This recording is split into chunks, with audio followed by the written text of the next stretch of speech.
the Secretary General is not around, not authorized to receive. It is the office of the Secretary General, How about not the the deputy? Secretary General. Where's the himself. deputy? Deputy Secgen. Sir, I'm the Executive Director. I am the next in line. Yes. So you should receive. Receive. You should receive. In the case of Bautista impeachment, it's the deputy will receive. Yes. Respectfully. Okay, I'm not here to argue. I don't wish to. Sa kakampi natin to.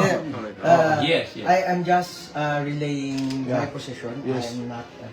No, attorney, ano lang, It's kategor... not an instruction. It is. Yeah.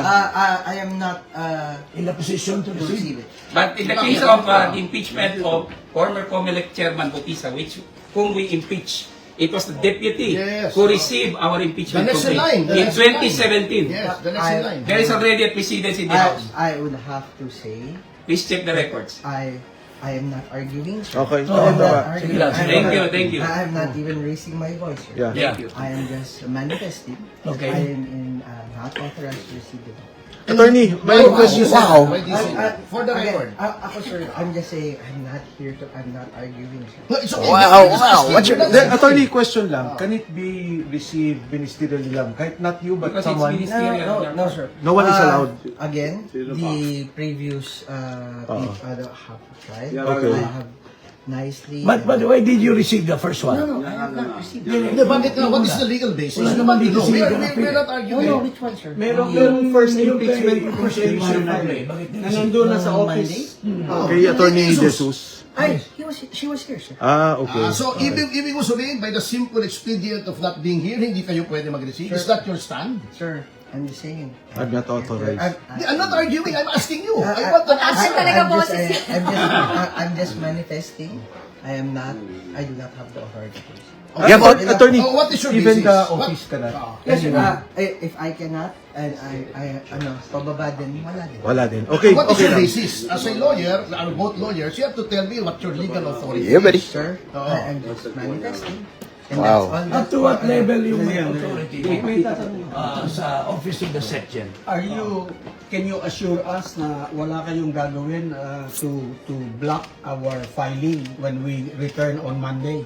Like Pag nandito na yan sila. impeachment complaint that you already received. Obviously, sir, that is not within my. Yeah, hindi siya yan. It's not my office, sir. Hindi, ang tanong lang, so number 1, you're not authorized. Number 2, the office is not authorized. Number 3, sabi mo si Attorney De Jesus was allowed because nandito si Secretary Garafil. Okay, and then ang tinatanong ni Attorney lang is on what basis? Kasi constitutionally the office, not the person. So, ang authority na tinatanong ni Congressman Jing, SecGen ba ang may Instructions. instruction? No. So, ano ang basis Hindi nyo? pwede yung ginagawa Oh, nyo. ano ang basis mo kanya? What is your basis? You Tell us your basis. Pero sandali lang. Sinatanong namin. For the record. Okay, For the record. wait, number 1, let's not badger people. I'm not here. Sorry if you feel that way. That wasn't meant to. We don't, You just answer the question para hindi ka mabadger. If you're Ganito not kasi. answering the question, then give us answers because we are citizens. We are paying your salary. Ganyan talaga. We're paying your salary, so you answer us. For the meantime, I'm making a proper, even if you don't receive, by law we can proper the complaint and all the annexes, and that is legal. If you will not receive, that is deemed legally received by law. We tender this Tender. to you. We are proppering and tendering it Our complaint. in under and by virtue of the Constitution. Teka. Sandali. Today is 2:18 Okay, si in attorney- the afternoon si attorney of naman- 22nd I January. acknowledge the time is 2:11. Yes. Oh, sige, 2:11. Okay, sige. Para kalma lang tayo, si attorney naman is here to explain to us. Attorney, maybe better Yes, just sit down. explain it to us right now. I will. Upo muna kayo tayo. Upo muna tayo. Kaya sabi ko baka. Ako po muna tayo. Alright. Para hindi tayo parang tense dito sa Yes. Yeah. Attorney, please sit down here. I note your manifestation, sir. I note your manifestation. But going back, Banyero, to my original question, what is your legal authority in saying that you are not authorized to receive? We want to know. We are It is curious. a statement of fact na I am not authorized. So you are saying that based on your own conclusion of what the law says, you are not authorized. Is that what you're telling this fellow lawyer? It's not in the law. Sige It's against the nga. law. It's against the law. Is that what you're saying? Isa lang. Okay lang, sandali So sinasabi na ni attorney, I'm not authorized. Is there an instruction, attorney? No. Wala. Walang So instruction that- from SecGen, walang instruction from... Okay, going to my next question. Okay. Since there is no instruction, you're saying that you cannot receive the complaint is based on your conclusion of the what the law says. Wait, sir. Wait, sir. Okay, listen mo, sir. These questions, what are they for? We want to know because we are citizens. We are paying And your this is a public salary. office. Under the You are a public. Constitution, You're a public official. Okay, one by one. under the Constitution, very clear that if there's an impeachment complaint and duly endorsed by Sige, para maliwanag na I refuse to be covered by any media recording or anything. Ano, this is public. Wala yan sa ano. Hindi pwede. Wala sa namin yung batas. This is a public office. It's a public office. Hindi to private conversation pare ko. For manifestation's sake, Okay. Okay. I just manifest. Okay, go I ahead. have not consented to any recording or broadcasting of any conversation here as I don't. Okay. Our lawyer and co-complainant, according to Topacio, will tender the Okay. complaint. Okay, let's Hindi, sandali lang, for the record. Oo. We'll tender the complaint Oo. in accordance with the Constitution. I note, Okay. I note for the proper. That's Kanina yun, di ba? I note. Inabot ko. Oh. Yes, sir. Kanina I yun. note for the proper. I said no. Para let's go through the motion. Okay. I said no. Okay. Yes. Para at least Okay. Nonetheless, we are tendering the Attorney, Okay. just to be to be candid, syempre, because we understand na hindi ka naman yung authorized, but of course, as a group, we will also take legal steps. That's why may mga ganito lang motions. You understand na? So, thank you. I wala pong sama ng loob. If that is what I understand. So, in thank- fact, we feel sorry that you have to take the We fall thank for you this for video. receiving us. So, maraming salamat. Kung may- Yung documents. Yes. Establish ko lang. It's 2/11/22 January na tinender namin sa iyo yung aming para verified. ko-completein ko na rin po. Okay. Okay. It was an attempt to No, it's not an attempt. We tendered to you. We tendered to you. Para ko-completein ko na nga. Galing na sa kanya. Sige, let You him... are here To tender. To tender. I refuse. That's legal. And you left a copy here in the office. You could actually leave it there.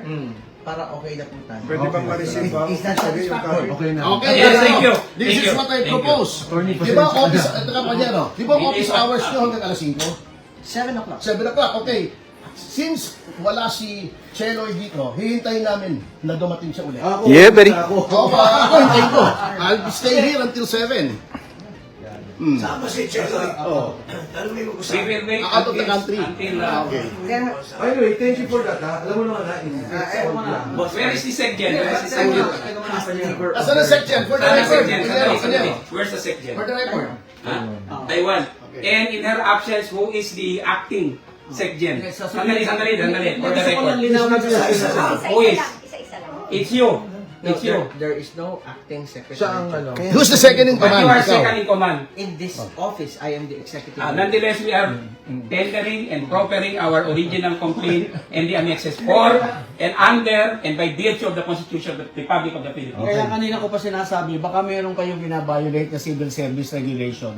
Kasi you're supposed to be, pagka wala dito yung Automatic. yung May officer in charge. merong papalit, merong susunod. It's automatic. Secondly, Panyero. Wala. Oo. Secondly, Panyero. Bakit si Galapin? Nagkano na naman, pumuntang Taiwan. Hindi, kung wala siya. The office is here. Okay. We have already, di ba? We've established yung, already. We already given it. Si attorney naman was kind enough to state yung legal basis. So, okay na tayo. Ha? Hindi, gusto ko lang tanong pa kay Ito si Tutus si attorney, ha? Ano, Governor Chavit. Sir, iikot ako. Okay, Governor Chavit. Ako iikot because Alam ko isa-isa para ano. Si uh, Admiral Carlos. Governor Chavit. Okay, si Secretary Menes Peron. Attorney Topacio. Hindi ikaw. Yung mas gwapo. Cathy Binga. And former Congressman Jing no Para. introduction necessary. Of course, Attorney Manny Luna, I'm the Attorney first General complainant, former Garcia. Commissioner, Presidential Anti-Corruption Commission. Pero, And, sorry, Attorney D. Harold Respicio, Vice Mayor. Complainant as well, sir. Thank you, Attorney. Pero, Ano nangyari? Kaninang umaga, nagkaroon kami ng pag-uusap ng mga kasama sa Makabayan Block na banggit na sa amin na opisyal na hindi tinanggap yung kanilang impeachment complaint. Kaya kami may prepared statement na kami tungkol dito sa ginawa dahil na-anticipate na namin na talaga magkakaproblema sa mismo pag-file namin. At katulad nga na nangyari, at na-anticipate namin, gano'n nga. So if I will be allowed to read the statement, to be clear, distribute na lang siguro. The refusal of the Office of the Secretary General of the House of Representatives to accept the impeachment complaint is a clear violation of both the rules of the House and the 1987 Philippine Constitution. Under the Constitution, the House of Representatives has the sole power to initiate impeachment proceedings. The rules of the House explicitly provide a ministerial duty for the Office of the Secretary General to receive and record impeachment complaints that are duly filed.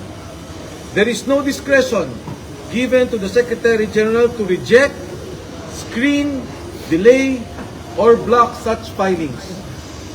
By refusing to accept the complaint, the office effectively usurps the constitutional authority of the House itself and denies the Filipino people their only lawful mechanism to raise grievances against a sitting president. If I may repeat that, by refusing, it denies the Filipino people their only lawful mechanism to raise grievances against a sitting president. Impeachment is not a political favor. It is a constitutional right. It is the only formal process through which citizens, through their representatives, can seek accountability from the highest official of the land. To block this process is not merely procedural error. It is a constitutional violation, an obstruction of a lawful remedy, and a direct assault on the people's right to petition government for redress of grievances. The House of Representatives exists to serve the people, not to shield those in power from scrutiny. The rules are clear. The Constitution is clear. The duty is clear. And no office has the authority to silence the people's voice. Maraming salamat po at magandang hapon sa inyong lahat. If I may distribute this. Sir, Pero question. madadagdag, sandali lang, madagdag ko lang. Yung impeachment complaint is actually a people's complaint. Yun lang. So, hindi kailangan pigilan ang reklamo ng taong bayan. It's a people's complaint. It's a constitutional process na nasa constitution natin na pinoprovide para sa ating lahat. So, Ako naman, wala na akong idadagdag. Okay na yun. ano nga masasabi niyo hindi tinanggap yung impeachment complaint? Hindi tinanggap. Hindi, yun nga, sa hindi pagtanggap nila, it is not only a violation of the rules, but of course of the Constitution. At ang mas mahalaga, ito lang kasi ang paraan ng taong bayan na magreklamo sa nakaupong Pangulo. Hindi ka pwedeng mag-file sa ombudsman, hindi ka pwedeng mag-file sa korte. Sa ginawa nilang to, pero tinatanggal nila yung karapatan ng taong bayan na magkaroon ng maayos, legal na pagreklamo doon sa nakikitang problema sa nakaupong presidente. May ginawa nyo rin ba yung ginawa ng Makabayan kanina na nag-iwan kayo ng kopya ng complaint sa Office of the SecGen? Hindi. Nag-iwan kami, wait. Nag-iwan kami, pero hindi nila tinanggap. We attempted, and we have recorded every possible conversation we had with... So as a copy of your complaint is not inside the Office of the SecGen? Hindi nila tinanggap. We will be discussing this at another time. Ang tingin namin, ang dapat natin pag-usapan ngayon, yung mismong, kasi yung sa maraming pagkakataon sa Korte Suprema, may decision na about impeachment complaints. In fact, the recent decision was on the Vice President. At mabigat itong hindi pagtanggap, hindi namin maintindihan kasi hindi naman si Secretary General Cheloy ang sinasabi ng Saligang Batas. Ang sinasabi ng Saligang Batas, yung opisina. Dapat i-receive nila yun. Sir, but very briefly, betrayal of public trust po ba ito? Paglabag sa konstitusyon? Marami. Pero let's concentrate sa hindi pagtanggap, please. Our, Sino po wait, complainant? Our, Sir, ibaba mo yan. Parang kakanta eh. Sino yung ano? Parang kakanta. Wait lang. kasi ako paus eh. ha? Our impeachment complaint encompasses almost all the ground except for treason and bribery, I guess. But culpable violation of the Constitution, betrayal of public trust, graft and corruption, high crimes. These are all embodied in our complaint against Marcos Jr. Ano yung complainant, sir? Ano yung offenses, sir? Offenses. Ano yung offenses? Sa ngayon, we will call for a press conference tomorrow. Press con kami para Para i-discuss yung details, pero sa ngayon yun ang statement namin. Ang hindi Endorser lang, pagtanggap- sir. Endorser. Pati yung endorser, kasi may endorser kami nandito. Pero siyempre, tatlo. Siyempre, nung nakita namin, nung na-report kami na Makabayan Black, and may mga kasama tayo sa Committee on Rules, dun sa nangyari, medyo nagulat na kami. In fact, nakita nyo naman, mali-mali yung dala namin. Pero kung ganito yung mangyari, napakapangit naman, hindi maganda. Sigurado kami, yung first impeachment complaint is a scam complaint. At yung Makabayan Black, genuine complaint yun, sinusuportahan din namin yun. Yung complaint namin is a genuine complaint, full of evidences, dapat tinanggap ng Congress. Sir, sorry, bakit tayo bang i-divulge yung complainant? Ayaw ni Jing ako mag-conclude. Pero pag-iisipan pa namin. Pero as of now, dapat it should have been accepted, period. Sir, for the records, ilan at... No, they're not. No, they're not. Sir, ilan ang complainants at sino-sino? For the record. Can I read the complainants? Yes. Oh, yes. Okay. Lipat lang muna. Wait lang. Dito na sa pahingin na lang isa. Sa gitna na lang siya, Tony, sa gitna. Attorney na lang pala lumipat. Para ano? High crimes, graft and corruption. The complainant in this case entitled in the matter of the impeachment of Ferdinand R. Marcos Jr., President of the Republic of the Philippines, Manuelito de los Reyes Luna, yours truly, Jacinto B. Paras, Ferdinand Estopacio, Michael T. Defensor, Harold Respicio, Mary Catherine Diaz Binag, and Virgilio R. Garcia. Is it fair to call you supporters of the Vice President? Is it fair to call supporters of the Vice President? We are not supporters of the President. Of the Vice President. Of the Vice President. We are not supporters of the President, but we respect the office of the Vice President because he's the elected official of the land, second highest official of the land. We are citizens of the Philippines and we are exercising our constitutional duty to file this impeachment to question the betrayal of public trust, culpable violation of the Constitution, and graft and corruption and other high crimes of the incumbent President of the Republic of the Philippines, President Ferdinand R. Marcos Jr. Pero is it right to say na kayo po ay pro-Duterte group? Irrelevant yun eh. Because this is not ano. Tatanungin kita, kuya. Saan ka? Pro-Philippines? Pro-people? I'm just Yeah, that's why I'm asking the same question. Bukas na may Can I press just con. answer that? This is a people's complaint. This is a people's complaint. Wala. This is a complaint of the people of the Republic of the Philippines. Sir, bakit? Excuse us. Sorry. Tomorrow we will have a Meaning of the ribbon. Yung ribbon, please. Sir, ribbon. The ribbon. impeach. Impeach. Impeach. Actually po, this is the same color of ribbon that we wore during... Sir, upo na. Hindi mo Ay, salamat na, sir. Okay na naman. Nakaupo na yun. Hindi ba yung ribbon? Yung mic kasi, sir. Okay, go ahead. Actually, this is the same color of ribbon that we wore during the successful impeachment of then COMELEC Chairman Andres Bautista Jr. Impeach to eh, impeach. Yun lang. Sir, bakit bawal pa i-reveal kung sino yung endorsers, sir? Bakit bawal pa i-reveal kung sino yung endorsers? Ayaw ba nila until received, syempre. Ano particular act? Dali picture, hawakan yung mga complaint. Oo, sir, related ba sa budget? Related sa infra budget? Related ba sa infra budget? Lawyer ka. Sir, pwede bang sa complainants nila? We would also like to thank Manong Chavit Singson for the moral support. Moral support lang. Complainant also. Hindi, syempre, moral support din. Complainant ba si Oh, Goff? go. Complainant si Go. Wala kasi siya, sir, dun sa listahan. Doon siya nandyan. Doon sa, ano. Mare, Sir, No, wala siya sa governor is part of the listahan. impeachment of the complainant. Attorney Respisio. Pwede ba yun? Sir, is the complaint related to the infra budget? All the budget.